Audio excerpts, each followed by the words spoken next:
Hey, Mate 40 here. So I wanted to talk about masculinity. And here's how I bottom line it. Right, your test for masculinity, if you're an adult man, is how much money can you bring home to take care of your family? Right, simple, direct.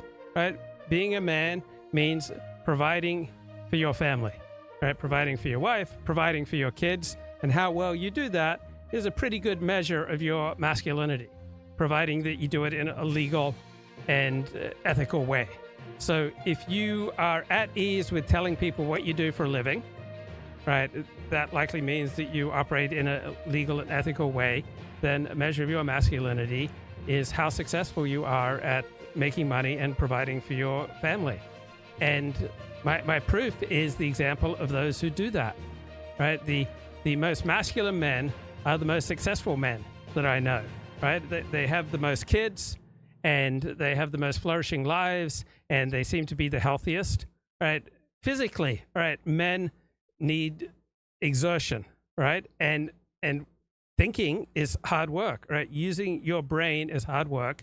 And the best endeavor for men overall, just from my life experience, what I see, what has the most uplifting effect on men is to go out there and to make as much money as possible, so long as they're doing it in a legal and ethical way.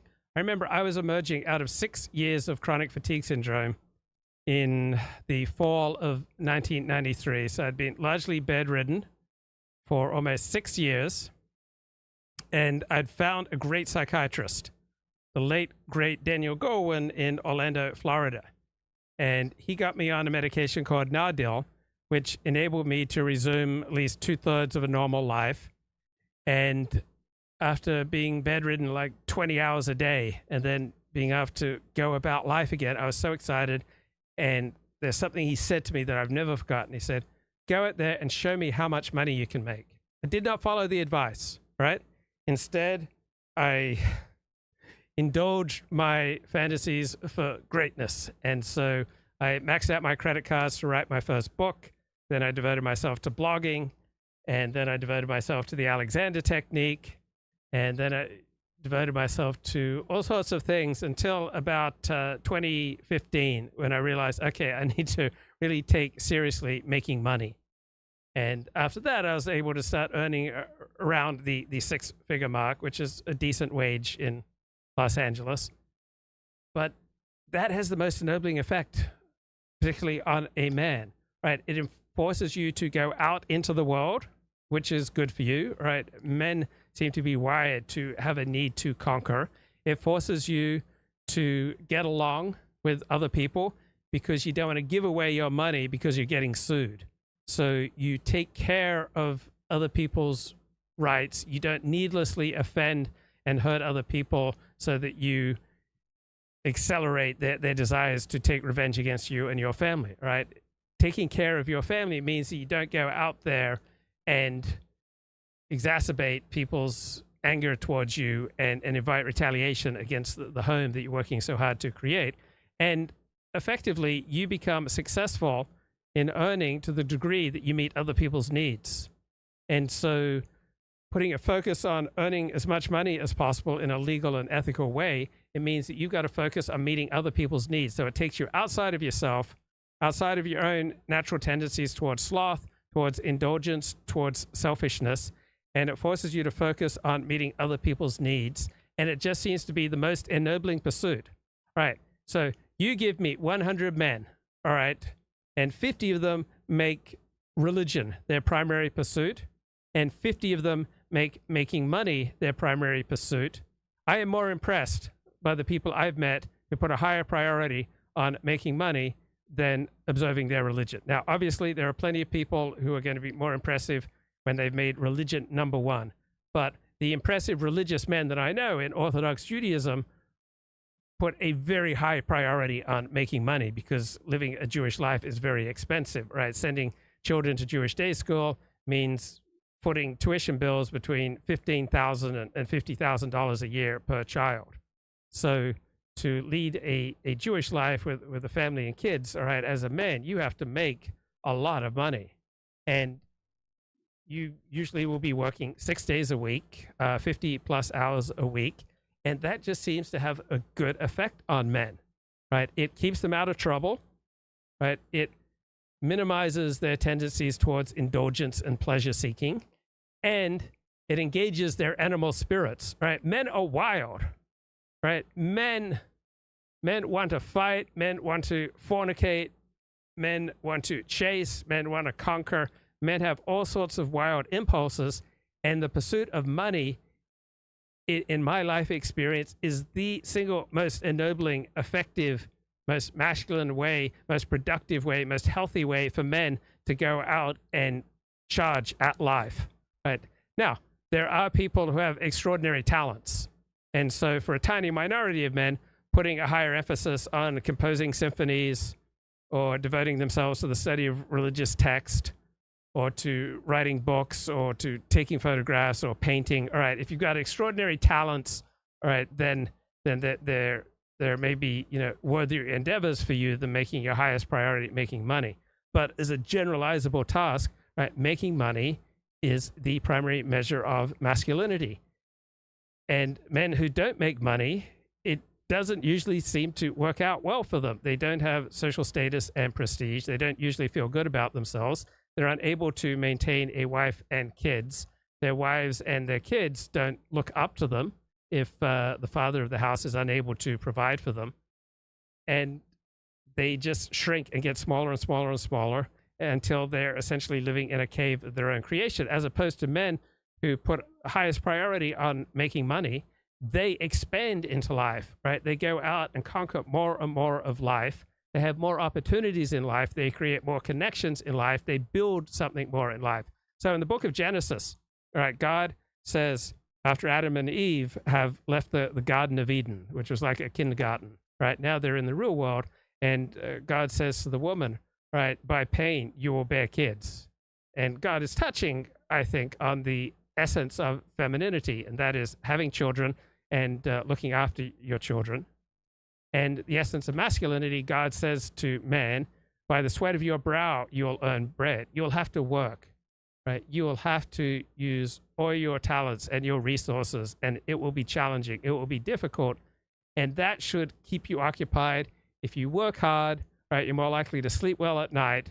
You're going to have meaning and purpose in life, and you're going to be connected to other people, and you're going to have challenge, right? You're going to have worthy things to occupy your mind. You're going to have worthy tasks to go after, and it just seems to have an ennobling effect. Can you comment about the decline of male spaces? It's not good, right? Men really need time around other men, all right? Masculinity is different from femininity. As women are soft, men should be tough and strong and hard. Men should be strong, physically strong, emotionally strong. We don't want to see a man just being incapacitated by the sweep of his emotions. That feels unmasculine, right? We want a man who has a certain degree of stoicism, so he's able to endure the tough blows of life and to power through obstacles and to charge after his goal, which should be looking after a wife and kids. And if men are around women, they're going to think about having sex with the women, right? When men and women are friends, usually one party wants to have sex with the other, and that frequently becomes disruptive. But in male-only spaces, right, that's most conducive to male thriving. It's funny, men want to be around men, and women want to be around men. But men need their male-only spaces, and it's harder and harder to find that thanks to the civil rights revolution and the liberal worldview, which essentially begins with this egalitarian fantasy that we're all basically the same, and that any kind of restriction or lack of inclusion should be illegal if not frowned upon. But civilization depends upon walls and barriers and exclusion, and masculinity depends upon exclusion, right? Heterosexual men, by and large, do not want to be around homosexual men. By and large, they don't want to be around women excessively, right? They need masculine, male-only spaces. And you just notice the difference in the health of men who have those male-only spaces.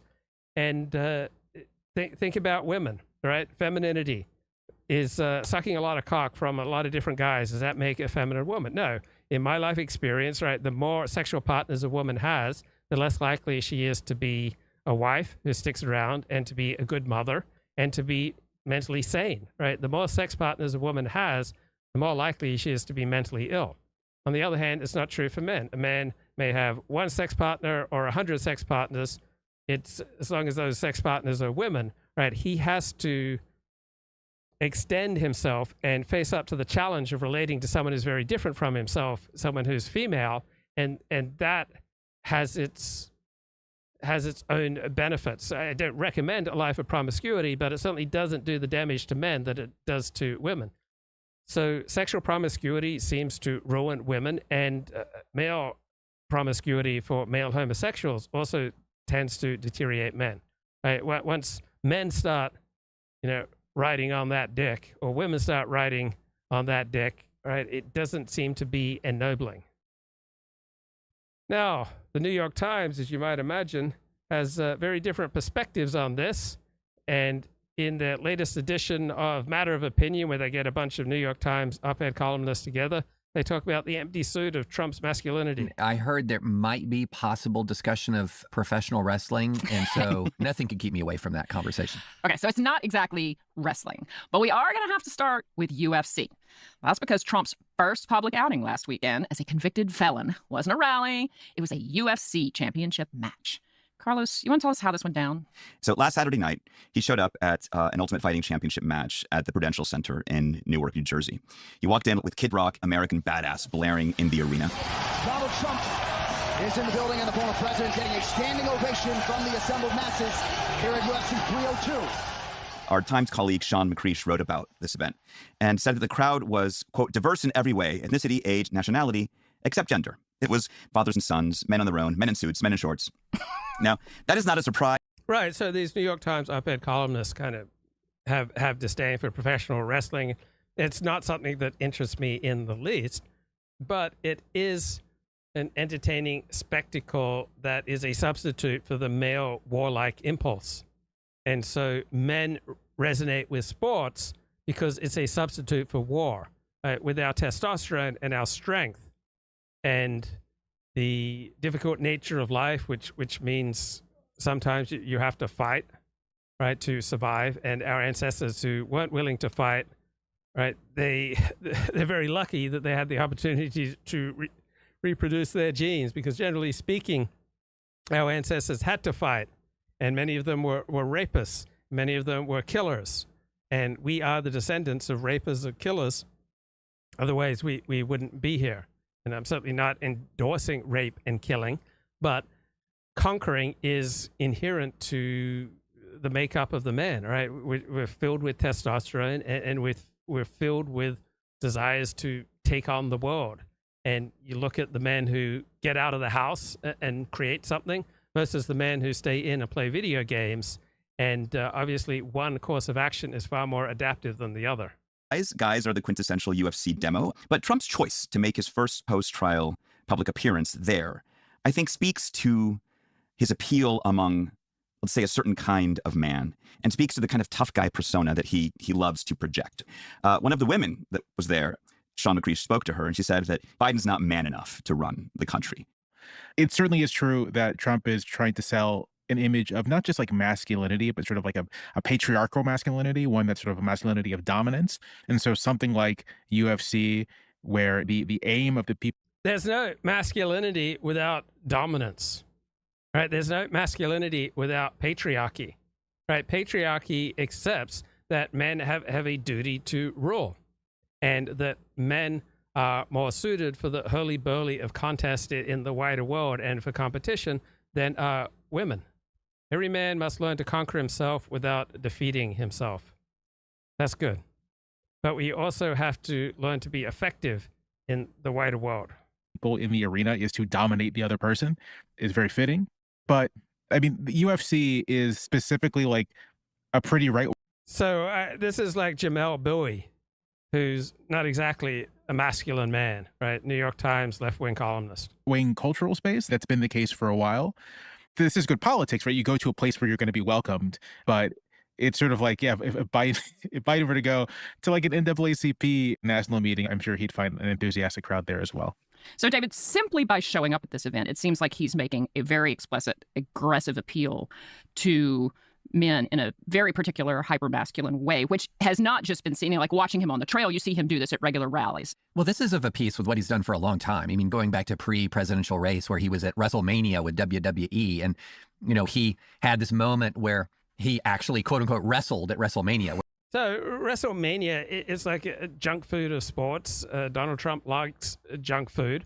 Like Donald Trump is like the id, our base desires, without a whole lot of subjugation and etherealization and transformation. Right? He's a living, breathing opposition to the dominant left liberal consensus of what we should do, which is to completely transcend our basic impulses and constantly rework them in line with, you know, the latest in courtier morality. So we're constantly weighing the effect of our words on all sorts of different diverse groups, and we don't want to cause psychological harm and hurt anybody's self-esteem. Oh man, I just miss. And he is absolutely not. Well, just let me complicate that a little bit, especially when it comes to professional wrestling, which is, if you want to use one adjective to describe professional wrestling, and I would say even to an extent UFC, it's camp. Professional wrestling is camp for straight men. There's an advertising line. And Donald Trump is a campy figure, right? The multiple wives, the many children, the bragging about sexual assault. It's all sort of like a performance of like a aggressive and campy and dominance-oriented masculinity. And so this is the very popular type of mainstream critique, which is that when men get together, they secretly want to be having sex with other men. Right? This is this bogus gay mainstream critique of male-only spaces or dominant male spaces. Well, these guys are just really dying to be sucking each other off, and it's not true. Right? It's absolutely disgusting. Right? This constant pushing of a homosexual critique on heterosexual men who want absolutely nothing to do with this sweetness. It really fits quite well in to the environment of professional wrestling. And that is what people, I think, are responding to the extent that they are. Like Trump as this avatar of it's not like traditional masculinity, but just sort of like I'll use the words aggressive and dominance oriented. Again, it's something that is designed. There's no masculinity that is not aggressive and dominance oriented. Right. This guy is talking, and what he longs for is the gay way of life. Trying to appeal to the insecurities of men who believe and feel that they don't measure up to what men. Yeah, men are insecure, and that's the insecurity that drives the healthy man out into the world to achieve. Right? Men can't just lie back on a couch and watch TV. Right, and send their spouse and their kids out the door and then curl up with some bonbons and a novel. Right? That's not what it means to be masculine. Right, the ethos of the man is not receiving. Right, the ethos of a feminine woman is receiving, and the ethos of a man is getting out there and conquering. Quote unquote are supposed to be, which is domineering and sexually aggressive. It's sort of performance art masculinity. Right. There's talk of toxic masculinity. This is more sort of performative masculinity. Not that the two, I mean, I'm sure there's an interesting Venn diagram there, but David mentioned the WrestleMania stuff. And so they're talking about like a campy performance element to Trump's bragging about sexual assault. It's such a gay way of phrasing things. Right? Donald Trump was not bragging about sexual assault. He was making the realistic note on how the world works, that when you're a star and there are women who want to have sex with you, you have tremendous power over them, and you can leap over normal getting to know you procedures and just go right for the pussy, right? When you're a star and women want to sleep with you, you can go right for the pussy. And he was talking realistically with another man. It wasn't a performance, and it wasn't bragging about sexual assault, right? It was talking about the nature of reality, which so many people on the left find offensive and problematic. I mean, he was hosting WrestleMania events in Atlantic City, like in the 80s. And the Vince McMahon thing was, I think, in 2007. But you see how it evolves when he moves from that arena to the political arena. It's, I'll pay your legal fees if you rough up some protesters. I like guys who weren't captured, right? And then you get to where. So the more modern and left liberal dominant approach is that we should outsource violence to the state. But that's not the American way. The American way is that, yeah, appropriately, a lot of violence should be outsourced to the state, but a man should have the right to protect himself and his family and to own weapons and to carry weapons. But the more you're on the left, the more you believe that violence should be reserved only for the state, while considerable parts of right-wing thought and traditional thought recognize that to be a man means to be ready to take up violence if necessary to protect those you love. And the looting starts, the shooting starts. And finally, you'll never take our country back with weakness. You got to fight, right? So there's an evolution there, but it's... You're not going to take the country back with weakness. You are going to have to fight. So much of it feels, in part for the reasons that David alluded to at first, that he doesn't really, fit the part. But it's...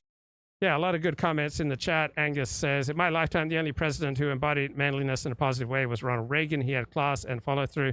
Didn't care when he was accused of being stubborn. The American way is that the ability and the courage of good men to stand up prevents greater violence. Remember the rooftop Koreans during the LA riots who took a stand and defended their shops. All right, they were masculine. And H.W. Bush was a good man. He had a gift for friendship, and he was a fundamentally good man. It's performative in many ways, even if it has real life consequences. So now I want to zoom out here to the general public and the voting public specifically. And here they're saying performative as a put down, right? We're constantly signaling, right? Plant signal, animal signal, right? Throughout all different forms of life, signaling is going on. And so human beings should be signaling too. So what Trump is talking about is its own trad America First version of virtue signaling. And it's reasonably effective and it's necessary. Like, what would be the opposite of what they're talking about? So Trump doesn't talk about how we have to fight to take back the country, that we should just acquiesce to marauding bands of Black Lives Matter and Antifa. Right? That is not a masculine perspective. So they accuse Donald Trump of being performative as in false. No, Donald Trump is signaling, and signaling is not false, right? Signaling is a vital part of how we should live our lives, right?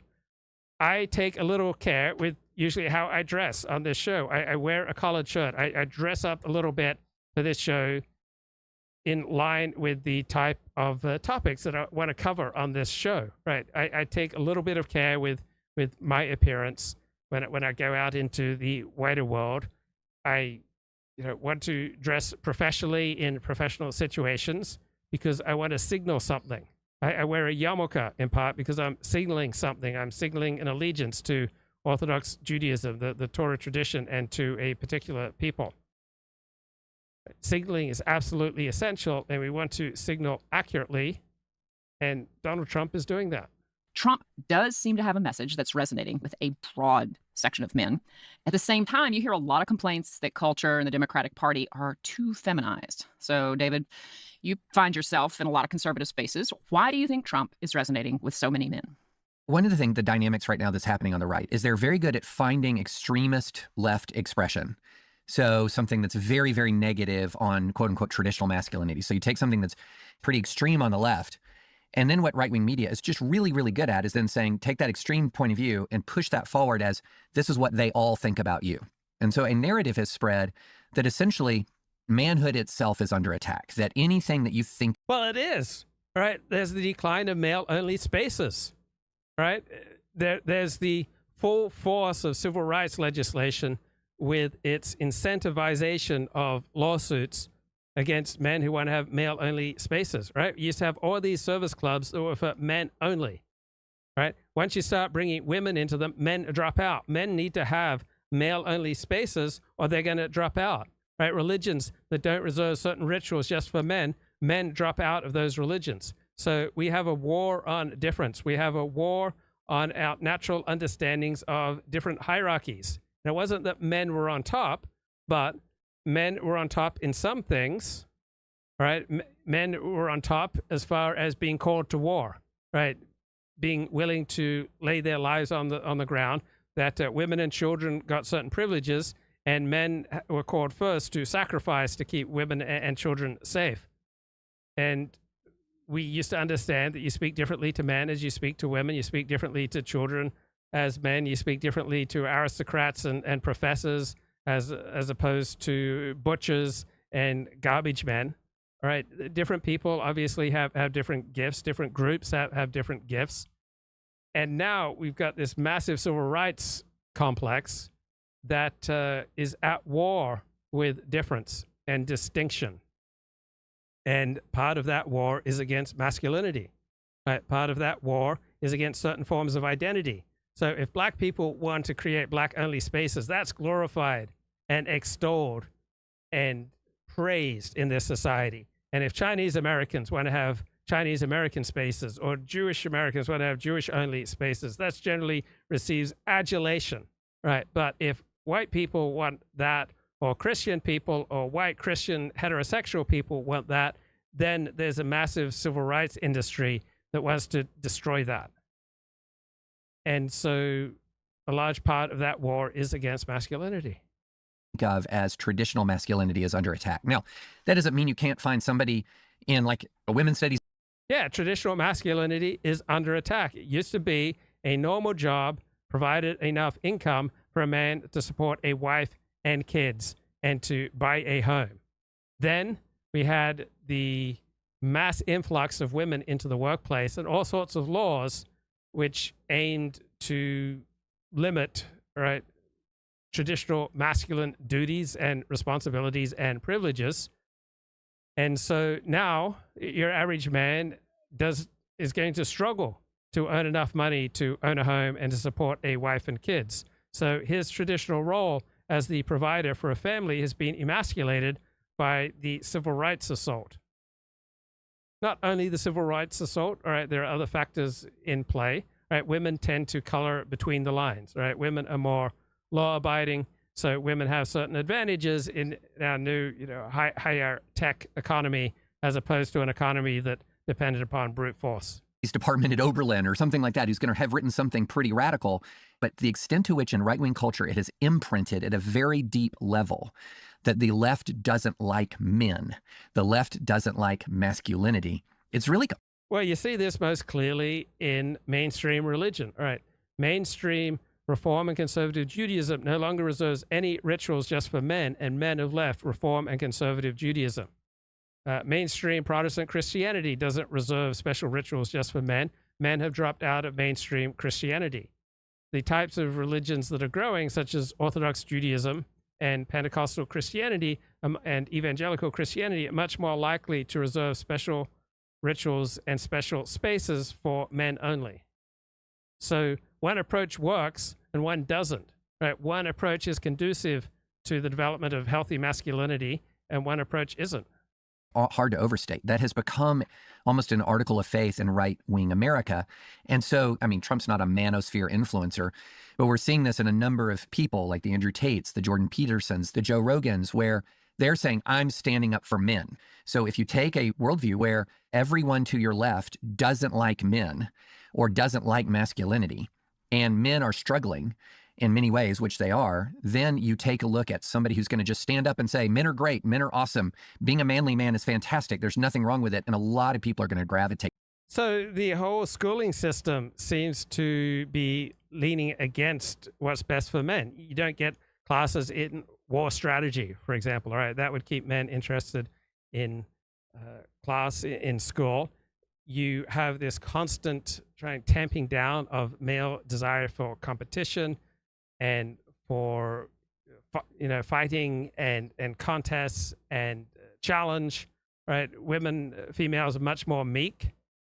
Right, they're much more willing to just color between the lines. Right, if I told you that a student did a vast amount of work outside of class just because he loved it and not out of consideration for a grade, right, the odds would be 10 to 1 that we're talking about a male rather than a female. And the odds are we're talking about someone of European heritage rather than someone of Asian heritage, whose primary question for teachers seems to be, will it be on the test? And Asians seem to have a much more pragmatic approach to education, while those who get obsessed with their education and don't really care so much about the grade, but they just want to learn for learning's sake, all right, they tend to be of European heritage. To that, and that's part of the dynamic that's happening. Jamil, do you think this goes beyond conservative traditional voters? Yes, I mean, it's important to remember, right, that like most voters aren't particularly ideological whatsoever, right? Like they have dispositions, they have tendencies or whatnot, but there's no particular like ideological coherence. And that even someone as popular as Joe Rogan or Jordan Peterson is, I wouldn't say niche, but like these are not, they don't reach. So Jamel Bowie is just a slightly more intelligent version of Ta-Nehisi Coates. The broad swath of voters. But one of the changes happening in terms of voting behavior is that young men of color, Black and Latino in particular, are moving to the right. And there's many efforts to try to explain what's happening here. My own sense is that part of this is Trump related, part of it is not. Part of it that's not Trump related relates to a finding in analysis of the gender gap that's been around for like about a decade now. And that finding is that perceptions of who a party represents by way of who a party puts forward as representatives really does shape how people understand each party's relationship to gender. And so the fact, for example, that Democrats nominated Hillary Clinton for president in 2016 really did communicate to a number of voters that this is a party that is geared towards appealing to women, which for some number of male voters like turns them off. The other one is that I think we have to think specifically about what Trump has represented in popular culture. So much of the key to Trump, to me, is recognizing him as a figure whose pre-political persona, in some sense, still overshadows his political persona. That in some sense, people still do not understand him as a guy who was literally the president of the United States. They understand him as a guy who was a celebrity and a celebrity businessman for a long time. And part of what Trump represented as a celebrity businessman, he wasn't just a synonym for great wealth. I was literally at the gym. I was listening to Nelly. And like Nelly like references Trump in the same breath as Bill Gates, like two men who represent great wealth. This is like a long-standing thing in like hip hop culture. All right, so there's a sociologist that gets interviewed in Politico, and it's an extraordinary interview. All right, this is Politico. Here's the headline: Evangelicals hate Stormy Daniels but love Trump. Here's why: Trump may have sinned, but evangelicals still admire his masculinity and power. Adopted family with growing up with two African American sisters, and so like I was fascinated, and I have been fascinated, and I have always been fascinated, but I think growing up in an interracial evangelical family gave me something of a proto-sociological eye, always asking questions about race, always asking questions about the role of faith in the construction of families. My parents were largely apolitical, but they had a lot of comment on the role of the church within kind of cultural and political debates. I remember my dad was always talking about, my dad who's an evangelical in the best sense of that word, would always talk about why he felt like James Dobson was going crazy because of some statements that he would make about, about how Christians must vote this way, and how these kinds of like overtly what we would call Christian nationalist statements right now. And so I grew up always just fascinated with evangelical culture, especially as it related to issues of race and family. And so I think coming into a graduate program in sociology, and coming out of a seminary, coming into a graduate program in sociology, I was really interested. Okay, back to this Politico magazine. Here are some of the highlights. Donald Trump's been found liable for committing sexual abuse. He's bragged about grabbing women by the pussy. He's in the middle of a court case over paying hush money to a porn star with whom he cheated on his wife, the third woman he's married. And Donald Trump is the de facto leader of American evangelicalism. So how could Christians embrace a leader who has seemingly treated half the thou shalt nots in the Bible as a challenge? The typical answer is that it's a matter of political convenience. According to Samuel Perry, right, a sociologist of religion who's written several books on conservative Christianity, including Addicted to Lust, Pornography in the Lives of Conservative Protestants, Trump's sinful behavior may reinforce his support among some evangelicals. Right? Trump's sexual misdeeds may break religious doctrine, but they affirm his masculinity. They demonstrate that Trump is a real man afflicted by God like all real men with lust, not just lust for sex, but for power. And like biblical warriors who themselves struggled with sexual temptation, Trump can wield that power to lead the faithful to glory. And I think he's right. Let me give a back short to answer. Seminary. It ended up being a long answer is that we often study things that are relevant to us personally, and that led me into this fascination with white evangelical culture and its intersection with family, sexuality, race, and politics. Yep.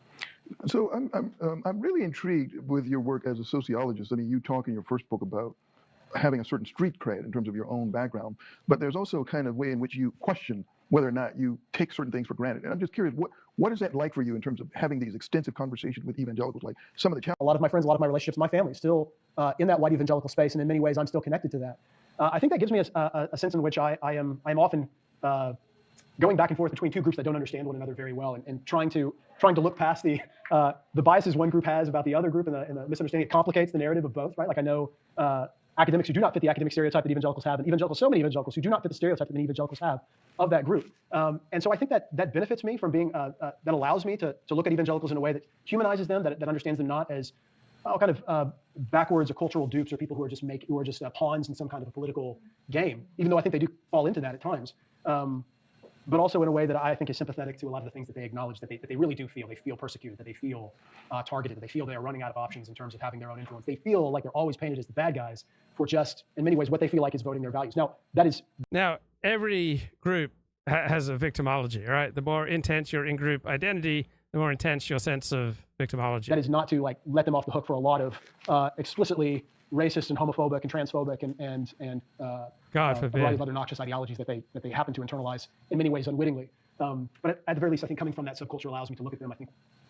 Partly because they think of it in terms of a political source of identity, or in some instances that it indicates that they are a member of the Republican Party, maybe. Right. So we are actually witnessing this very transition in survey data. So I'll just give you a couple of examples of that. So within the last, between Trump's presidency in 2016 and 2020, Pew Research Center, they did an analysis of large-scale survey data where they were interested in whether more or less white Americans were subscribing to that identity. We're saying on surveys that. So Christianity in our increasingly secular world is increasingly an identity rather than an affirmation of faith, right? It's saying, I'm not Jewish, I'm not gay, right? I'm not black, I'm not woke. And so what identities are left for me? All right, I feel most comfortable with people who identify as Christian. They would consider themselves evangelical or born-again Christians. Now, like most people, I probably would be like most in this room, that after Trump, surely I expected that people will be running from that label, evangelical, like it was radioactive, right? Like that surely nobody would want to identify. Well, Pew Research Center found that a higher percentage of white Americans actually called themselves evangelicals before than later, right? And that's pretty shocking considering that like the number of people that consider themselves even Christian has been declining pretty quickly, but more white Americans were calling themselves evangelical in 2020 than they were in 2016. What was going on? Well, Greg Smith, who works at Pew Research Center, he's a pretty savvy political scientist trained as a data analyst. He looked at who it was that was calling themselves evangelical that hadn't done that before. And they found that it wasn't people who were going to church more, it wasn't people who had some kind of religious experience, it was just Trump supporters. It was people who previously had supported Trump, but now were just calling themselves. So where would you go for a community where you can create male-only spaces that's not left-wing, that's not woke, that's not gay, right? You're most likely to find that in some traditional expression of Christianity or Judaism. Evangelicals, indicating, and this was like a 16% increase. And so like what he showed essentially was that the term evangelical was being emptied of any kind of theological or religious import or implications, but it just meant white, pro-Christian, traditional culture Trump supporter. That is right. So you can't come out socially and say, hey, I primarily identify as white, right? You have to find a group that you can hang your hat with.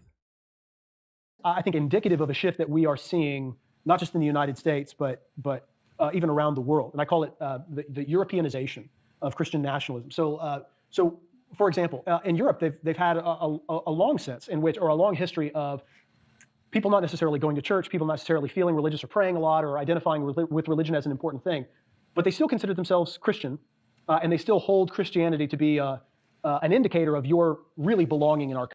So your typical secular person thinks that a religious person is deluded in all likelihood and not really in touch with reality. But many of these traditional Christian conceptions of masculinity and femininity, I think, are more in touch with reality than the elite academic approaches. So in the Old Testament, you have all these flawed but wild and effective warriors for God who are also womanizers, right? You got King David, leader of Israel, who has an affair with Bathsheba. You got Solomon, who has 1,000 concubines. You have Samson, And Samson's the best metaphor for Trump. This is by Perry. Like, Samson is just a full-time ass kicker. He's this rampaging wild man. He's like the John Wick of killing Philistines. And his other favorite thing to do is to visit prostitutes, and his downfall ends up being this prostitute, Delilah. But Samson, in evangelical Christianity, he is talked about as a hero because God used him to fight the enemies of his people, and he did it fearlessly and happily. So there are many evangelical Christian readings of the Hebrew Bible that celebrate flawed but effective leaders who fail sexually. Right? God still uses them. Right? Samson's this uber masculine hero. He's big, he's strong, he's hyper masculine, and he's huge and has enormous sexual appetites. Right? He was physically superior and he was sexually superior, and he's a hero to evangelical Christians. Country, right? Like, our country is a Christian nation. Now, they don't mean that because they're very religious, but they mean that because it's an ethnocultural and political category. It means not Muslim. It means I'm born here. It means the right kind of people. And I think there's a sense in which our religious labels are being emptied of any kind of religious or even theological content. And they're just taking on markers of ethnocultural and political identity. And I think that's what we found with the Pew data. I think my guess is that will tend to happen more and more. It's actually happened in I think the best example of this is what's happened in former communist countries. Pew, again, I think has put out some really remarkable data. This is a published report that they did. They showed that countries like Ukraine and Bulgaria and Russia actually had an increase in the number of people that called themselves Orthodox Christians, a tremendous increase. It's gone up a lot in the past 20 years. But if you look at, say, church attendance and prayer frequency, it's nobody. Nobody is participating in that kind of thing. Those same people who have increasingly said, I'm Christian, I'm Orthodox, are the same kind of people that believe Orthodoxy is central to, like, Russian identity or Bulgarian identity or Ukrainian identity. So it is not about the religious content, it's about the religious label as a marker of ethnoculture, nationalist. All right, so Sam Perry interviewed here in Politico, and he knows evangelicals see sexual temptation as just a normal part of being a Christian man. Well, it is a normal part of being a man, right? God gave men tremendous sexual appetites. That's true. That's more realistic than the more liberal left perspectives that want to diminish the difference in sexual appetite between men and women. You see how many male leaders, right, lose big, get publicly humiliated for giving into their sexual impulses, compared to virtually no female leaders suffer from this. Right? God gave men tremendous sexual appetites because he wanted them to be leaders, and people who are leaders, right, they don't tend to be wimps. Right? This isn't just about sex, it's about every area of life.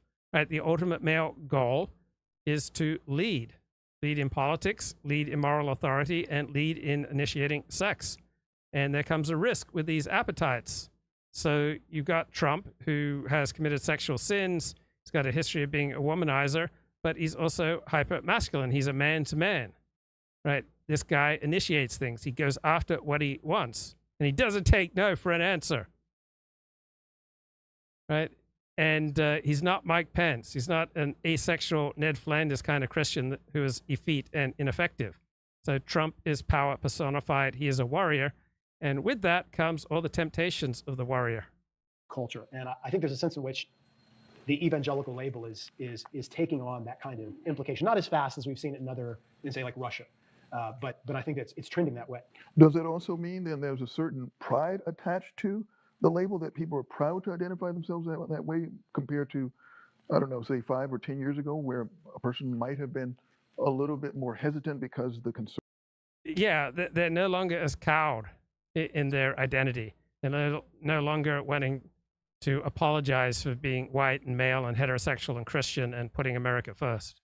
Concern was that evangelical is stigmatized in the broader culture? Right. I think you have because the term itself has become polarized because of what it means and implies politically and culturally. I think you have people abandoning that space. We'll talk about that in a moment, but you also have people embracing that space because what it means I am conservative, traditional, Republican, and that kind of thing. But one of the fascinating developments over the last few years is, especially among young Americans who have any kind of left-leaning or Democratic affiliation, as young people often do, they are seeing what the term evangelical, even Christian, implies now, and they're saying it is the connection with right-wing politics that is actually leading a lot of young people to disaffiliate. We can see this in experimental data. We can actually see this in longitudinal data that follows people over time, that young people, when it becomes clear that this is what Christianity implies, that it means right-wing politics, it means traditionalism, it means anti-LGBT Well, the kind of sexual indulgence that is typical in the male homosexual lifestyle is clearly incompatible with a religious lifestyle. So if you're not down with the whole gay thing, it would make sense that you'd want to identify with a traditional way of life, such as evangelical Christianity. And if you are down with the whole gay thing, then you're not going to feel at ease in a traditional perspective on life. It means anti-wokeness and anti-CRT and all of the things that implies. Then they say no thanks and they disaffiliate. Even if they go to church still, and even if they pray still, and even if they might have any kind of theological commitments, they are avoiding that label. So I think the term itself has become polarized. Well, mainstream religion is plenty woke. All right, mainstream religion, mainstream Protestantism, mainstream Catholicism, mainstream Judaism, Reform and Conservative Judaism is dominated by the left. And if you're down with that left-wing approach to life, then you should feel at ease there. To where people either disaffiliate because of it, or people run to it because of what that signifies, like the kind of people that you support. Really interesting. So I want to turn to something. I'd be curious to hear more in terms of like, how do you define Christian white nationalism? And it means that they're not gay and that they're not woke, and they are tired of living in a society that glorifies certain groups celebrating their identity, but stigmatizes white heterosexual Christians celebrating their identity. how significant has that become for your own research in light of just so many conversations about white nationalism in our current context? Because we actually see white Christian nationalism among white Catholics and white mainline Protestants and white evangelicals and a lot of other groups who also voted for Trump. And so it works across those. We have tried to disentangle this one subculture that happens to be pretty prominently represented among Christian nationalist ideology. White evangelicals are there. The Venn diagram is not a perfect circle, but it's pretty close, right? And yet it's different enough to where like we should actually talk about kind of the underlying ideology or motivation. So white Christian nationalism, as we understand it, so Christian nationalism, I'll say broadly, is an ideology that idealizes and advocates a fusion of American civic life with a very particular. So Supreme Court Justice Sam Alito got into trouble in the mainstream secular media for a secret tape recording where he says he wants godliness returning to America, all right, as opposed to what? Celebration of homosexuality, celebration of sodomy. All right, we're in the middle of a whole month of pride for sodomy and other sexual deviations from a heterosexual perspective. And Sam Alito's wife says that she's repelled by gay pride flags. Yeah, if you're straight and you have a hero system that believes that marriage is exclusively between a man and a woman, you are going to be repelled by celebrations of sodomy and celebrations of lesbianism. Kind of Christianity. And when I say Christianity, I always want to put an asterisk by that, or in quotation marks, because I don't mean somebody who has made Jesus the Lord and Savior of their lives, and I don't mean somebody who wants to be Christ-like or follow Jesus in discipleship. I mean Christian as an ethnoculture. So it is an ideology that idealizes and advocates a fusion of American civic life with a white Christian ethnoculture. The reason we called it white Christian nationalism, this is important, we always try to emphasize this, we didn't do this in white evangelicals go take off, right? Like it is a linear trend between affirming Christian nationalism and believing that white Americans are persecuted, that they get discriminated against. Black Americans, the more they increase in Christian nationalism, it does. Right, so the more strongly you identify with your group, the more strongly you're going to believe that your group is being disadvantaged and persecuted and taken advantage of and, in short, victimized. And these two things reinforce each other, right? The more you believe that your group is being victimized, the stronger you're going to be in that identity. The stronger you grow in that identity, the more you'll believe your group is being victimized. Does not change their view. They're not more likely to believe that white Americans are persecuted. I'll give you another really important one. This is one that we don't actually talk about in The Flag and the Cross or Taking America Back, but I'm writing a few papers on this idea. Polarization. So what we call affective polarization or negative polarization is a huge problem. And you can get at this by basically, we measure this in political science and sociology by looking at how much you prefer your own party and how much you don't like the other party. And you can construct a measure, and basically the higher you score on. And chat says masculinity means taking responsibility for other people. Yeah, providing for a spouse and for children, and doing your bit for your community, for your people, for your religion, for your tribe, right? So if you're on the left, you think that people are primarily individuals who come into the world with certain inalienable rights. If you're on the right, you believe that people come into the world as part of a group and they have obligations. And so a life of obligation receives a lot more emphasis in a traditional conception of life, a right-wing conception of life, than the left-wing views. Affective polarization is the more you like your own party, the more you dislike your own. So when we ask that same question, we ask Americans the Christian, we look at them across the Christian nationalism measure. We find that the more white Americans affirm Christian nationalism, they're extremely polarized. They're more likely to love Republicans and detest Democrats, right? But what happens when we ask black Americans that same affective polarization measure? Flat.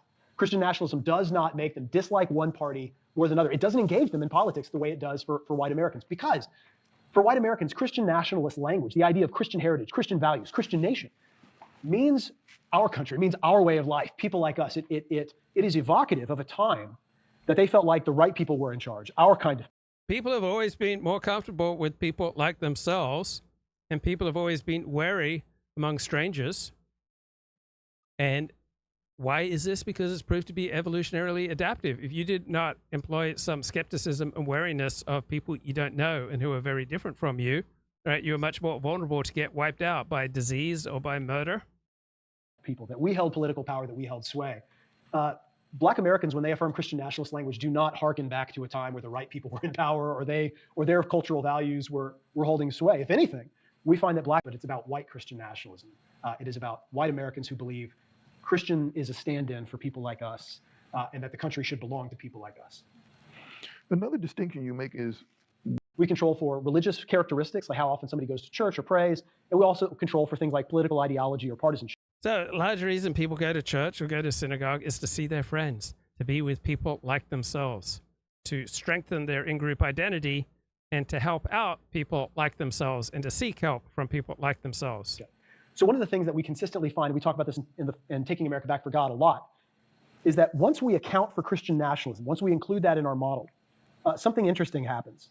What we find is that the more religious somebody is, the more often they go to church, pray, read their sacred text, we often find that Christian nationalism and religious commitment behave in completely opposite ways in terms of what they predict. So for example, and Curtis just brought this up, we find that the more somebody affirms Christian nationalism, the more likely they are to hold xenophobic views, fearful of immigrants, wanting to build a border wall, or those kinds of things.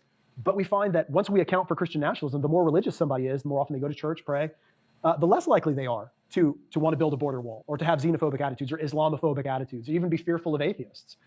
We find that they do not, religious commitment does not cause people to circle the cultural wagons the way that Christian nationalist ideology does. We find this across a variety. Another important one is like guns. So we find the more somebody affirms Christian nationalist ideology, the more likely they are to believe that the best way to stop a bad guy with a gun is a good guy with a gun, or that they completely reject the idea of the federal government enforcing stricter gun laws, which are common sense gun legislation, that kind of thing. But once we account for Christian nationalism, we actually find that the more religious people are, the more likely the more in favor they are of common sense gun legislation, the more they disagree with statements like the best way to stop bad guys with guns is good guys with guns. So what does that mean?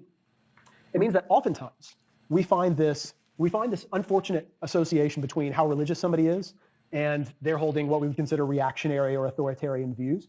I think what we're finding is that often what's masked in that connection is the Christian nationalism. Once we actually remove statistically the Christian nationalist impulse, the idea that like, I'm culturally fearful, the nation belongs to me, I want to take it back. Once we remove that from the analysis, being more religious might just make you a better neighbor, right? Like it might make you the kind of person that people want to live by, right? Like somebody who is not intolerant, xenophobic, a reactionary kind of like MAGA patriot who feels like this is my country and I want to take it back. Now, it may in some ways, and Curtis made a point that in the book, we talk about this in Taking America Back, we find that regarding LGBTQ issues, religiosity still behaves in the exact same way as Christian nationalism. Right. Religiosity is not down with sexual promiscuity, sexual experimentation, deviations from sex being reserved for marriage between one man and one woman. It still is associated with intolerance toward gays and lesbians and trans persons. That seems so. What secular people call intolerance, right? It can also be simply described as standing up for the traditional definition of marriage. Suggests to us that maybe ideas about human sexuality are related to American religiosity in ways that are a little bit more fundamental than our ideas about, say, like ethnic intolerance, or theories or constructs that are often referenced in social psychology. Christian nationalism is highly correlated with something called a social dominance orientation. So social dominance orientation, if you've ever heard reference to that, is the idea that relationships should be characterized by hierarchies and positions of dominance in Christian. Right, so a more traditional conception of life, you're more at ease with hierarchy. The more left-wing you are, the more you believe that the world should operate on egalitarian and democratic lines. Nationalism is very much in the frame of mind that there are winners and there are losers and there are in-groups and out-groups, and we want to be on the side, and we ought to be, divinely speaking, we ought to be on the side of those who are on the top in the in-group, right? Like, and those two things go together. And because, for white Americans in particular, Christian identity, Christian heritage, the idea of Christian heritage and Christian values are so inextricably associated with whiteness and presumptions of white supremacy and white superiority.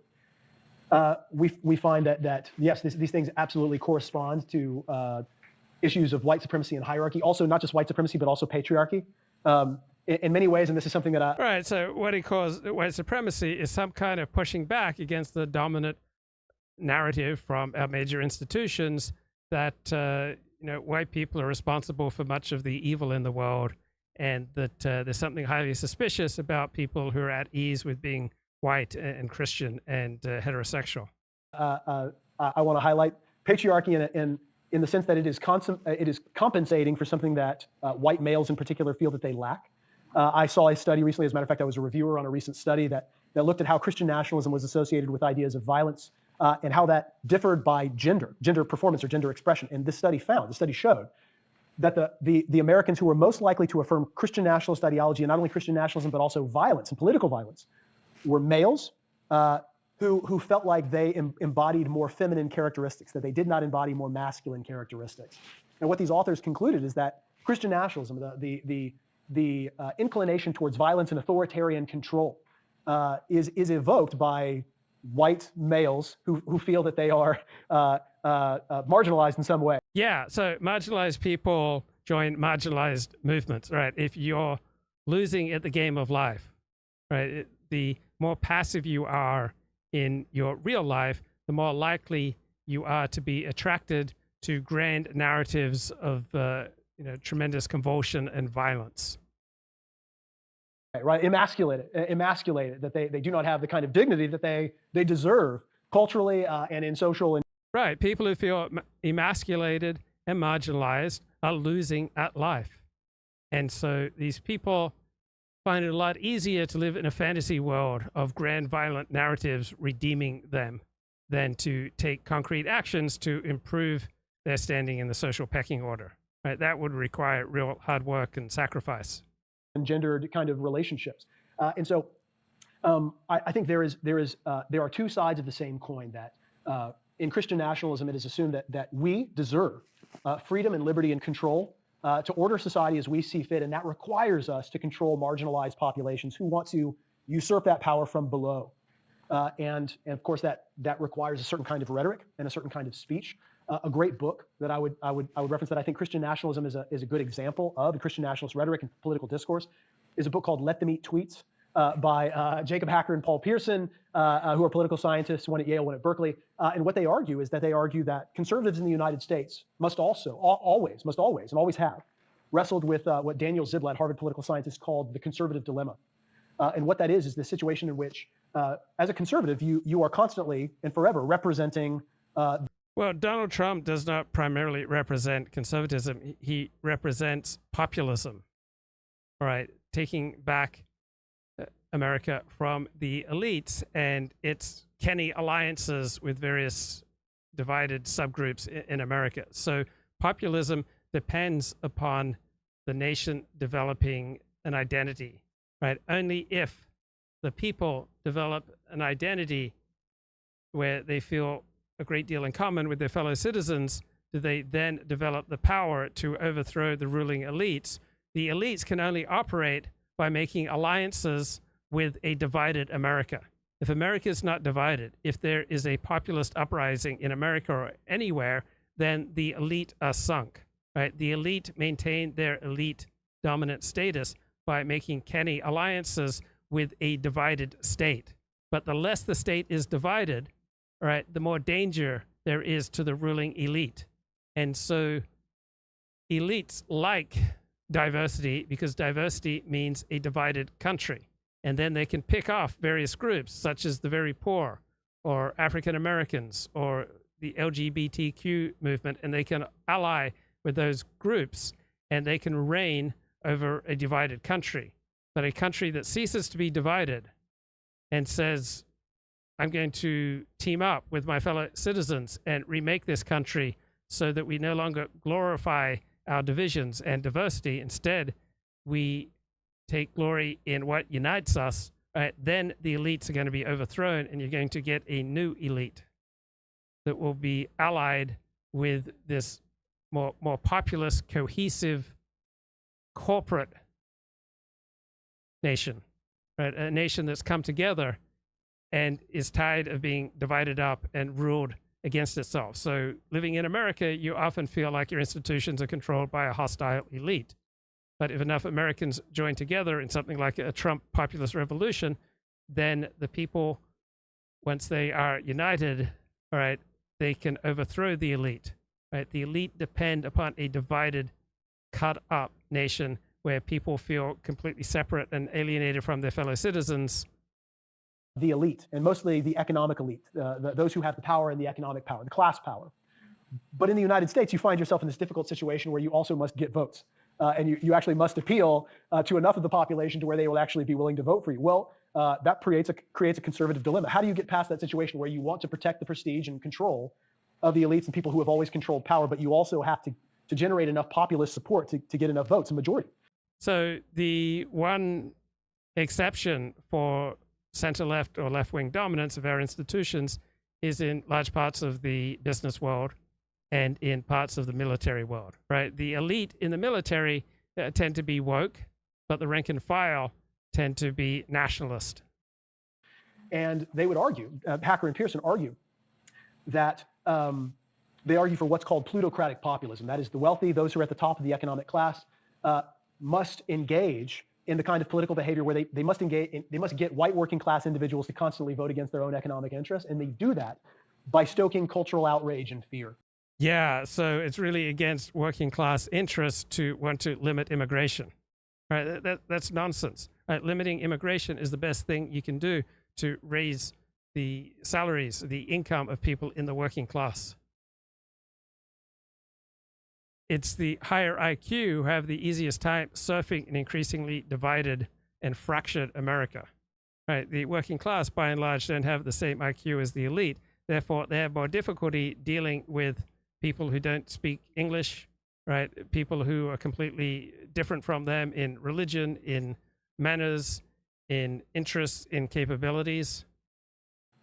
You do that by appealing to in-group and out-group and telling those white working class individuals, aren't you sick of those immigrants? Aren't you sick of those Muslims coming in? Well, the left-wing elite also appeal to an in-group and out-group, only their in-group is those who are enlightened in the buffered identity where they learn to be reflexive and measured and pursue their rationality towards these ethereal left-wing ends of egalitarianism and ever-increasing civil rights.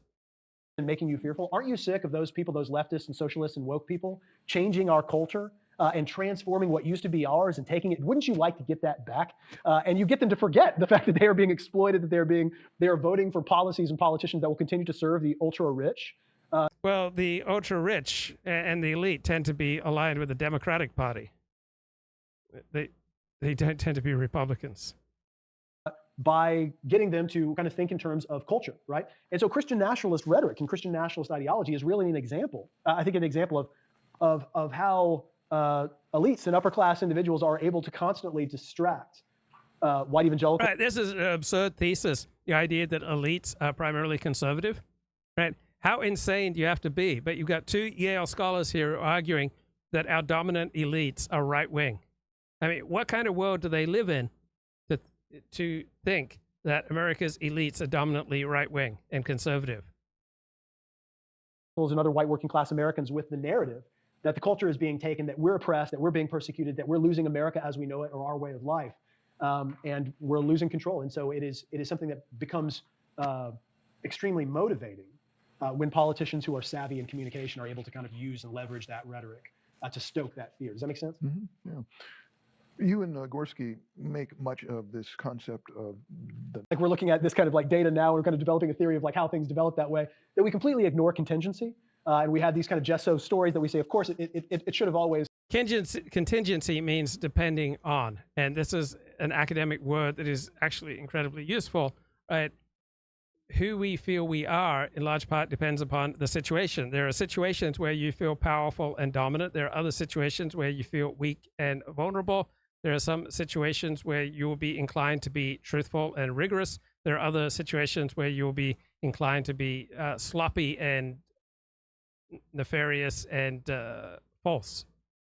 Of course, it turned out this way because our theory explains all of these data that we just happen to have. And I think historians are right to nail us on that because they see contingency and they acknowledge that this is not just kind of this inexorable march to this eventuality. This had to turn out this way. One of the things that we try to do, acknowledge in the Flag and the Cross, and Phil was so good about making sure that we emphasize this, is acknowledging that it didn't have to turn out this way, but decisions were made, right? Like that, instead of a multicultural. Right. So we have an astronomical amount of our population that is foreign born, right? The highest percentage of our population that is foreign born in at least a century. And so Americans feel increasingly uncomfortable. They feel less in common with each other, less social cohesion and social trust, and they are outraged, right? And that's not a message that's coming from the elite, right? By and large, the elite like a fractured America because then they can rule over it and make wise deals with various subsections of America. America that was built on. Right, more immigrants, good for the elite. It holds down wages. It keeps their servants quite inexpensive to hire.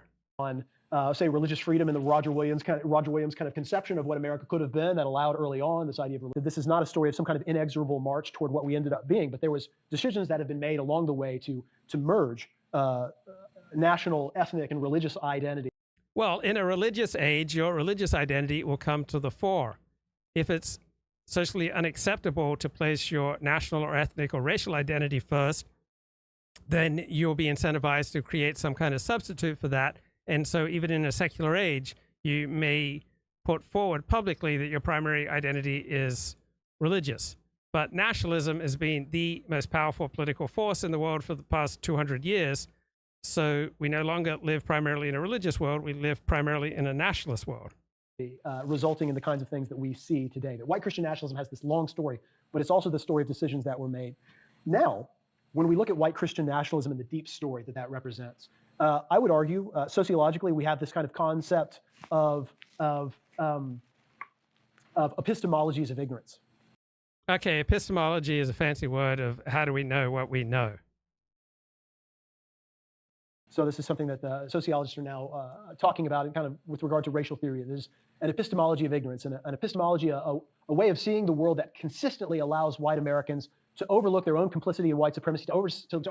This is absolutely absurd. Every strongly identifying group overlooks its own role in bad things, right? You don't need some fancy term such as the epistemology of ignorance, right? Name me a strongly identifying group that does not tend to gloss over the bad parts of the things that its group does, that does not tend to gloss over the damage that its group does, that does not tend to gloss over the bad behavior and the embarrassing behavior of its group, right? So ties bind and blind, right? You have a strong in-group identity, whether you're black or Chinese American or gay or Japanese, right? The stronger your in-group identity, the more blind you will be to the negative sides of your group.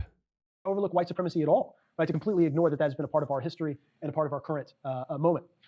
I believe, and I would argue that white Christian nationalism serves as an epistemology of ignorance. So this is just a fancy way of saying that white Christian nationalism serves to increase in-group identity. And as with all in-group identities, you tend to overlook the negative parts of your group and its history. In its capacity as a deep story, right? Like that the nation has been good, founded on biblical principles, that we have this noble past that is characterized by good Christian men who have fought for justice and have stood up for. And there are plenty of good Christian men who have fought for justice and fought for freedom, right? But what do you want to focus on, right? If you want to help people to be happy and successful and effective in life, right? You tell them and you focus their thinking on the great things that have come out of their tradition, right? You don't focus them on some, dirty, bleeding, monkeypox-infested, anus, lying there in a bathhouse. Freedom and liberty and all of the things that we value, that it made us the great nation that we are today. And if we were to somehow deviate from that, we would cease to be a great nation, we would be something else. Well, the United States has been the most economically powerful nation in the world since the 1880s. And we've been the most militarily powerful nation in the world since 1945. This is a great nation. And this is a nation that was overwhelmingly created by Anglos. Right? The dominant structures in this society, the legal system, the political system, was a creation of Anglos. So we would become what we don't like in Europe. We would become kind of some totalitarian communist state. The deep story of white Christian nationalism allows us to overlook racial injustice in the past by saying, sure.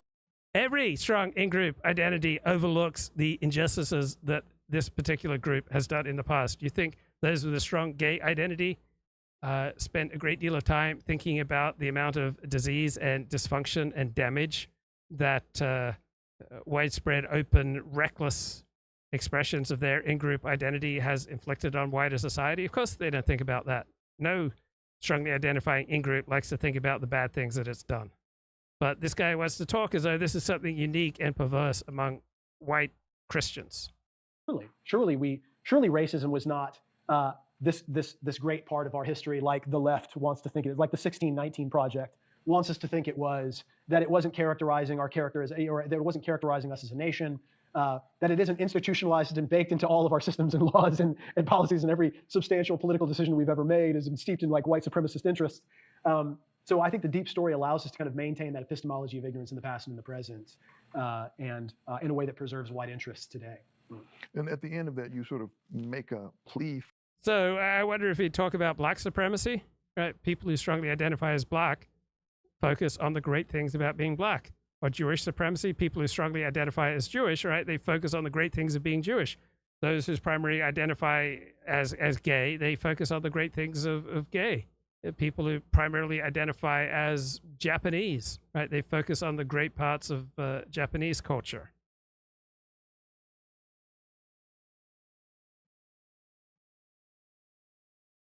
The flag and the cross. The flag and the cross was written post January 6th, and it has definitely got an Empire Strikes Back vibe to what needs to happen in the future to make sure that this kind of authoritarian, populist, ethno-traditionalist movement did not gain more power. All right, so he obviously has a left-wing agenda. There are plenty of circumstances in life where a populist, ethno-traditionalist, hierarchical movement is the most effective type of political and popular cultural system for a particular people at a particular time or place. And in other situations, right, an elite-driven system will be more effective, right? Sometimes you're better off emphasizing your religious identity. Sometimes you're better off emphasizing your professional identity or your educational identity or your geographic identity. Than other situations, right, it will simply be more adaptive to emphasize your ethno-identity. It all depends on the situation. There's nothing inherently superior or inferior of making your primary identity your sexual orientation or your race or your religion or your ethnicity or your geography or your profession. Than it already has. And so what we advocate for is and hopefully we don't come across this way. I mean, we're not advocating for, say, progressives who want to stand against Christian nationalism to compromise in areas with people that they feel like are fundamentally at odds with everything that they are and stand for. But we wanted to acknowledge that white Christian nationalism is such a threat. Yeah, it's a threat to a dominantly secular perspective.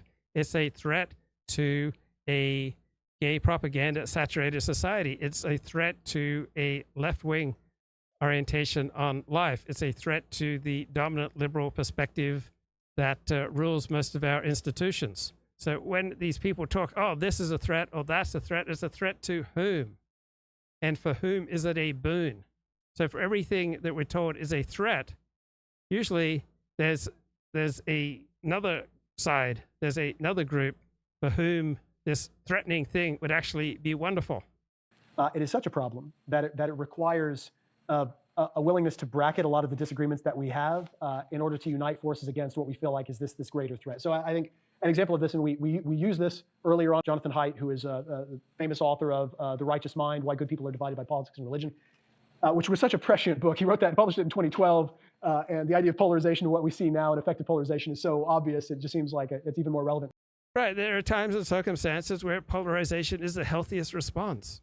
Right. There are times and circumstances where you just want to be making common cause with the people around you. And there are other times and circumstances where you want to be very careful about whom you're making common cause with. But there's nothing inherently wrong about polarization. Right. If there's some awful disease going around and you take steps to avoid contracting that disease, right, that will mean you're going to exclude a lot of people and you're going to throw up barriers. And that may be the healthiest way to go.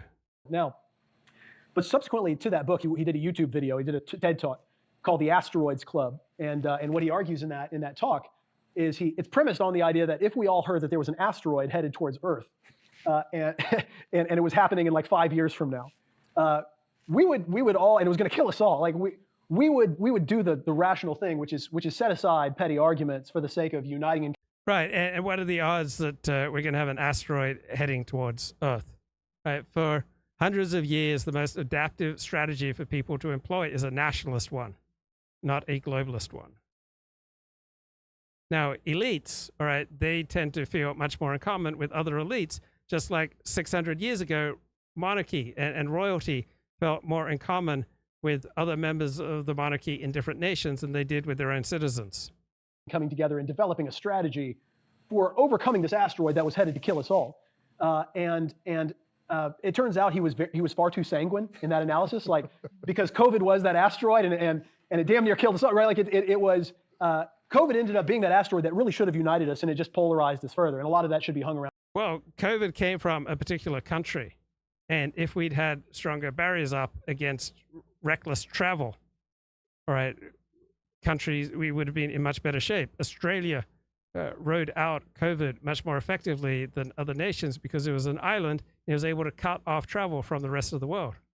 Around Trump's neck, and that is very much a consequence of his rhetoric and the way he decided to handle that situation. But we would argue that white Christian. Okay, there's no evidence that the way Donald Trump handled COVID was just decidedly inferior to what every other nation did, right? The United States led the way in developing vaccines. Our response overall was mediocre, middle of the pack with regard to COVID. Nationalism is one of those asteroids as well. And so one of the things we wanted to argue in the book is that if we really do believe that this is as grave a threat, that kind of rhetoric, that kind of ideology, that kind of perspective is something that could realistically be used to divide us enough to where authoritarian autocrats end up basically capturing the judiciary. Well, we've already got the center-left capturing academia. We've got the left capturing much of the military elite. We've got the left capturing much of the Fortune 500 who are madly donating to Black Lives Matter, right? This murderous cult that's responsible for the deaths of approximately 100,000 additional deaths we've had since the summer of George, when our elite, including the corporate, Fortune 500, joined in subsidizing this death cult and incentivizing police to back off from doing their job. So we've got an extra 100,000 dead Americans, right? Because the left and the center left joined together, captured our institutions, and supported a murderous death cult, a terror cult, Black Lives Matter. Changing the rules of the game in Ziblatt, Levitsky and Ziblatt's kind of terms, how democracies die. They talk about like how democracies are end up captured by authoritarian leaders. If we really do believe that it's that much. So the type of COVID response that this man would admire would be incredibly authoritarian, right? He doesn't see a problem with authoritarianism when it's employed in a left-wing direction, right? So whenever there's an emergency, you start losing a whole bunch of rights because political leaders say, hey, we have to suspend your rights to freedom of travel, freedom of assembly, freedom of worship, because we've got this emergency. We've got this COVID pandemic, right? I would wager that he loves an authoritarian government when it is taking action in a direction that he supports.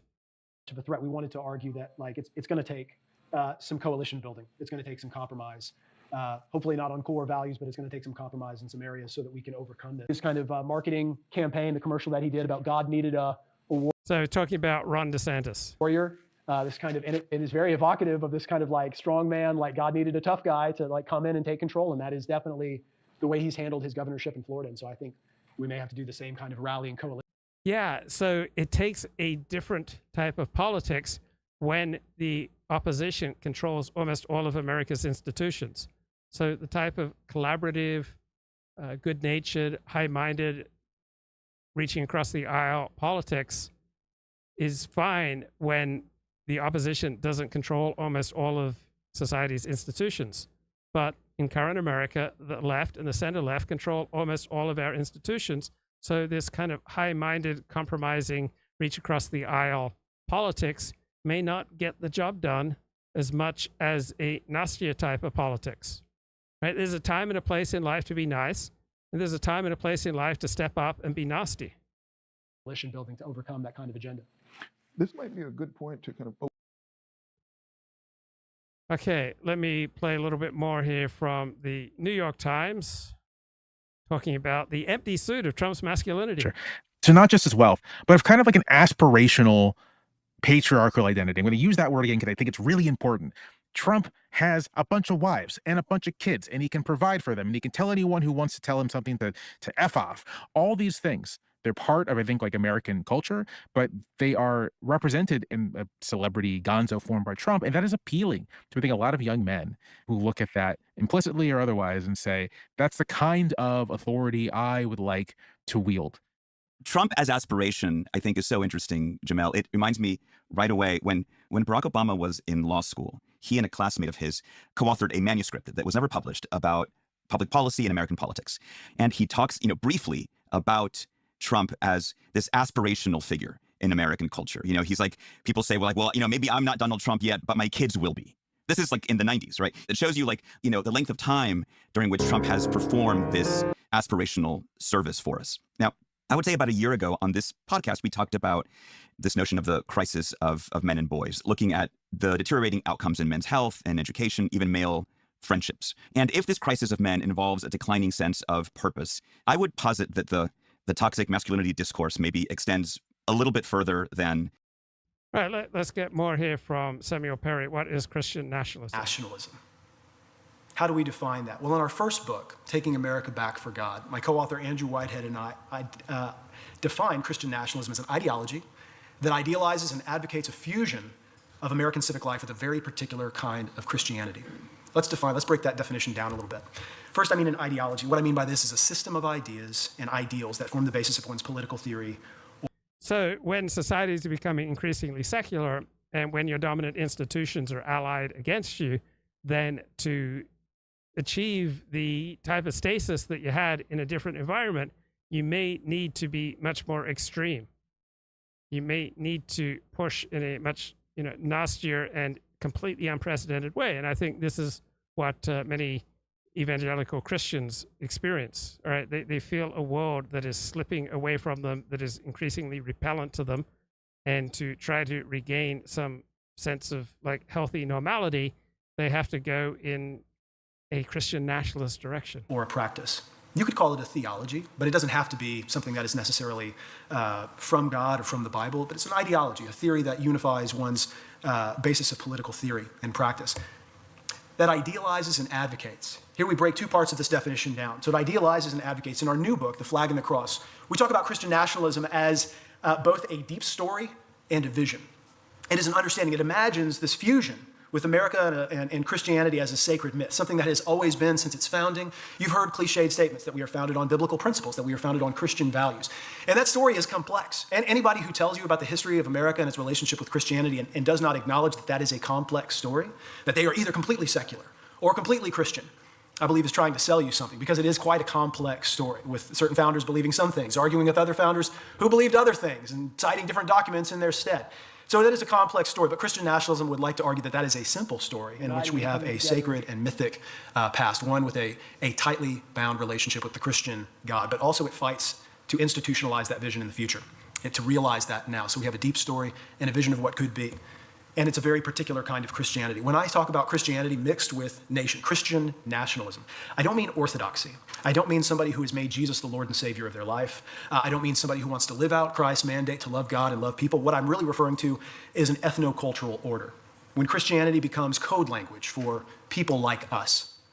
So how do we measure Christian nationalism? As a social science... So it revolts the left that people prefer people like themselves, right? Because people on the left are much more open to new experiences. And so when I encounter someone who's strange and different, my immediate concern is concern, right? Is worry. Is this person a threat? So my natural instinct when I encounter someone completely different from me is the sense that that difference is a threat. Now, depending on the situation and depending on what's going on with me, I may transcend that initial fear of the different and reach out to the person and welcome them and start up a conversation. But I recognize this impulse that the more different someone is from me, the more likely I am to see them as a threat. And I think this is an evolutionarily adaptive impulse that most people have. And in certain times and places, this is an adaptive impulse. And in other times and places, a more welcoming perspective will be more useful. Scientists, what we always try to do is we try to do something called operationalization. We try to operationalize this definition. How do we measure it, and how do we indicate how pervasive it is? And how do we isolate its association with various kinds of outcomes and attitudes and behaviors?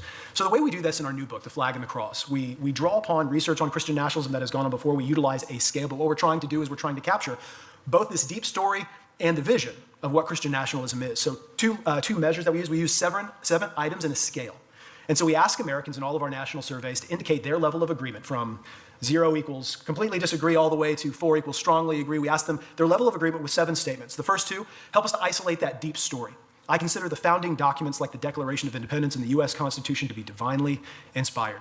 That'd be a pretty good indicator of Christian nationalism, I think, if you think the founding documents are literally inspired by God, similar to our Bible. The success of the United States is part of God's plan. Now, you might say that you affirm that in a Calvinistic way, right? Like that isn't everything in God's plan generally? No, usually people who affirm this have in mind that we have a special relationship with God, that God likes us the best, that America is where God pays attention. All right, so we have a deep story of a... So almost everyone with a strong in-group identity believes that their group has a special relationship with the transcendent, with God, right? Whether it's Japanese or the Hindus or various Native American tribes, right? Every proud group believes that they play a special role in the universe. A special connection. But for the left and the center left, this is a base impulse that we should try to transcend with the power of our reason. With the Christian God.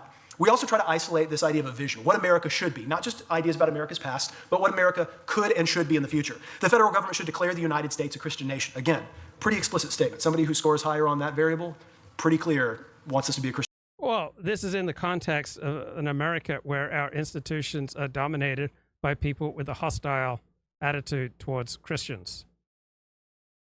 Nation, so Christian nationalism would be a good descriptor of what that person believes. The federal government should advocate Christian values. The federal government should enforce a strict separation of church. Every type of life tries to create an environment around it which is most conducive to its thriving. Right? This isn't just something that evangelical Christians do. Right? You can research this as niche construction theory. Right? It's a process by which an organism alters its own or another species' environment. Right, this can be a physical change to the environment, or when you move from one habitat to another to experience a different environment.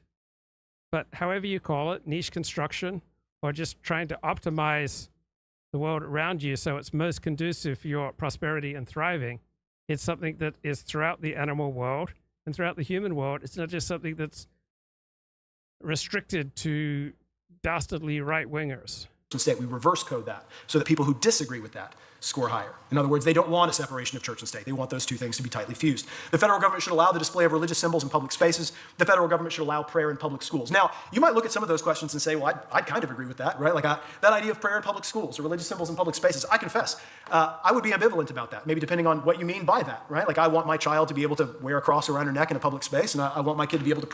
All right, a little bit more on niche construction. So examples of niche construction include the building of nests and burrows by animals. Why do animals do this? They're trying to create an environment most conducive to their health and welfare and prosperity and thriving, just like Christian nationalists do. The creation of shade, the influencing of wind speed, the alternation of nutrient cycling by plants. Right? These alterations are often beneficial to the constructor, Right? For niche construction to affect evolution, it must satisfy 3 criteria. The organism must significantly modify the environment. These modifications must influence one or more selection pressures, and there must be an evolutionary response. So many biologists argue that niche construction is an evolutionary process that works in conjunction with natural selection.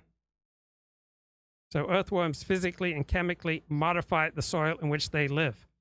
Christian nationalists are trying to physically and spiritually and socially and culturally modify the soil in which they live. Only by changing the soil can these primarily aquatic organisms live on land. Perhaps only by changing the culture and the politics and the law can evangelical Christians continue to thrive in this country. Earthworm soil processing benefits certain plant species, right? And Christian social, cultural, and political changes will benefit some people and disadvantage other groups. Lemon ants, right? They employ a specialized method of suppression that regulates the growth of certain trees.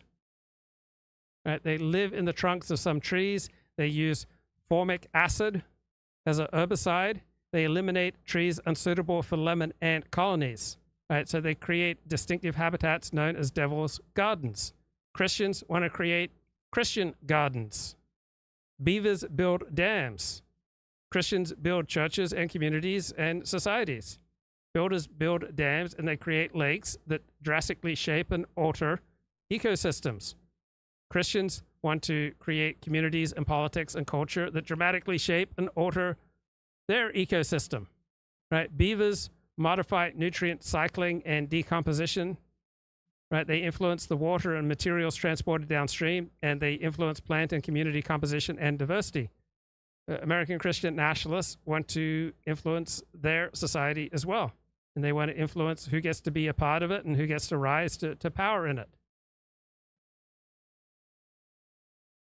Right, you've got chaparrals and pines that increase the frequency of forest fire through the dispersal of needles, cones, seeds, and oils. They litter the forest floor. Right? This activity benefits some forms of life and devastates other forms of life. Christian nationalism benefits some forms of life, damages other forms of life. Right? You have animal life that ferments fruit, which in turn attracts fruit flies that are then used for transportation. Microbiolites represent ancient niches constructed by bacteria. So as creatures create new niches, they have a significant effect on the world around them. Right? It changes natural selection. Right? Look at the common cuckoo. Right? It parasitizes other birds by laying its eggs in their nests. Christian nationalisms want to stop the cuckolding of Christian America. So this has led to adaptations among the cuckoos. They have a shorter incubation time for their eggs. Their eggs need to hatch first so the chick can push the host eggs out of the nest, ensuring that it has no competition for the parent's attention. The chick mimics the calls of multiple young chicks so that the parents are bringing in food not just for one offspring, but a whole brood. Christian nationalists want to adapt and change our politics and our culture and our immigration policies and our law enforcement so that they stop getting cucked.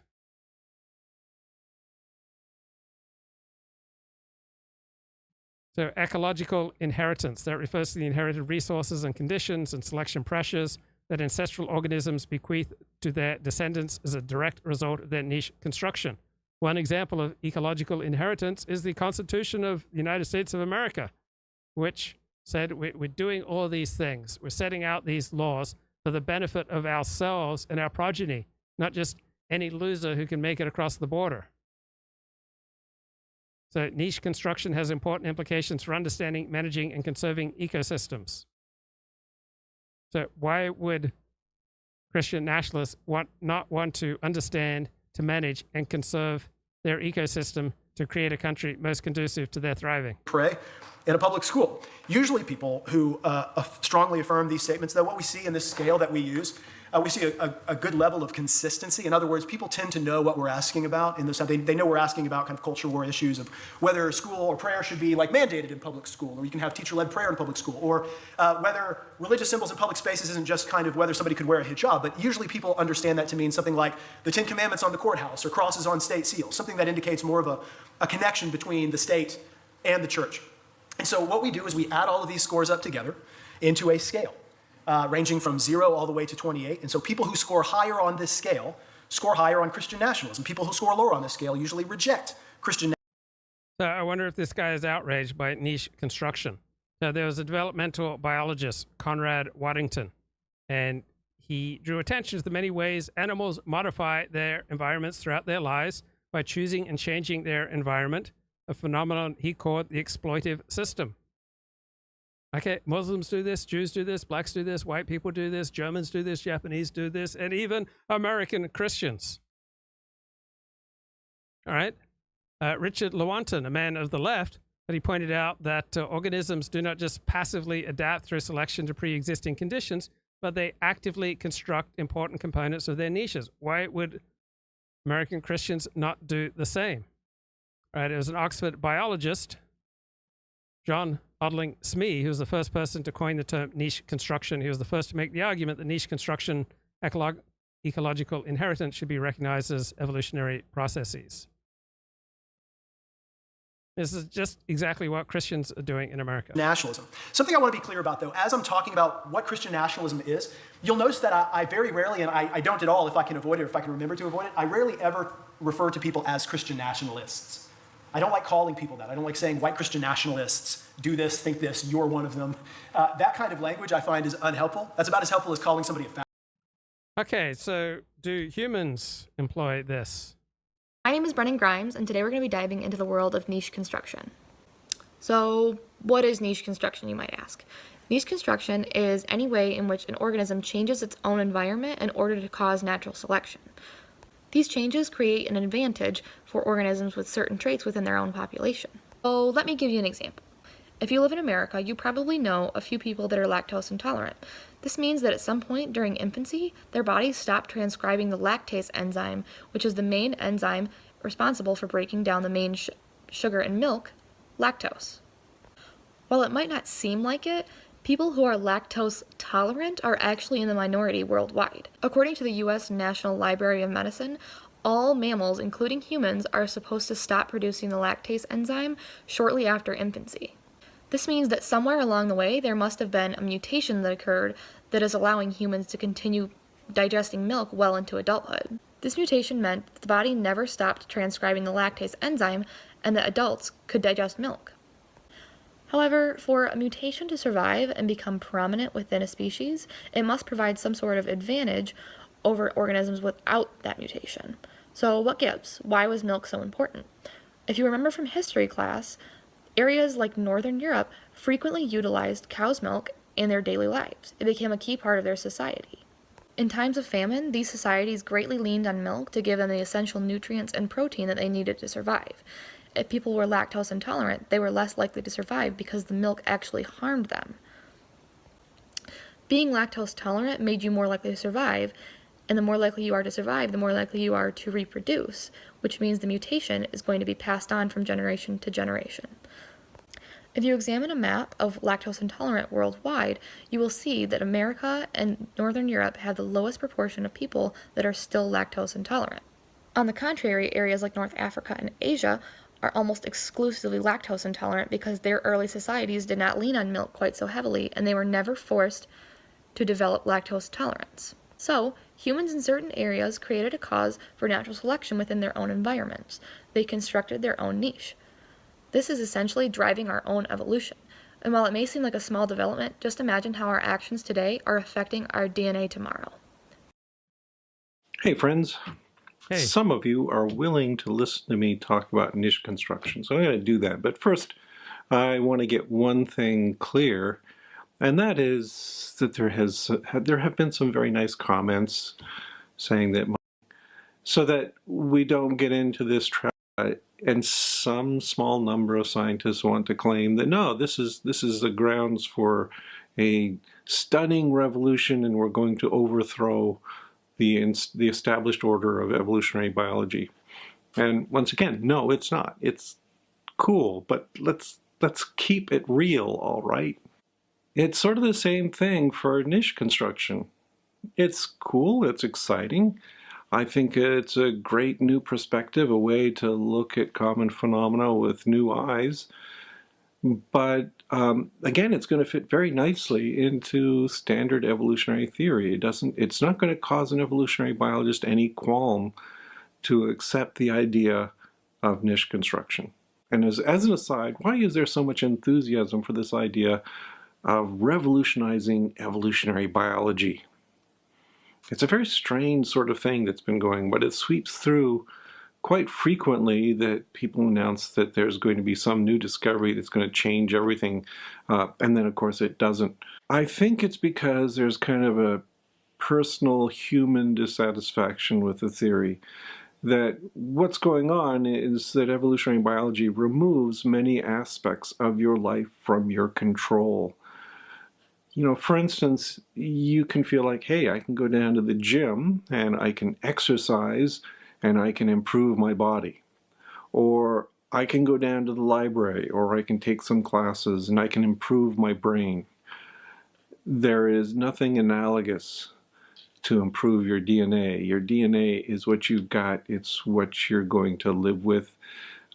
And there might be some slow degradative changes over the course of your lifetime, but there's nothing you can do short of real revolution in biotechnology to actually change your DNA. So we're constantly looking for these ideas that lead to some kind of personal involvement with changing our genetic structure. Okay, let's talk about niche construction more another time. I'm entering 2 days of Shavuot. It's a Jewish holiday, so I won't be around until probably Friday afternoon.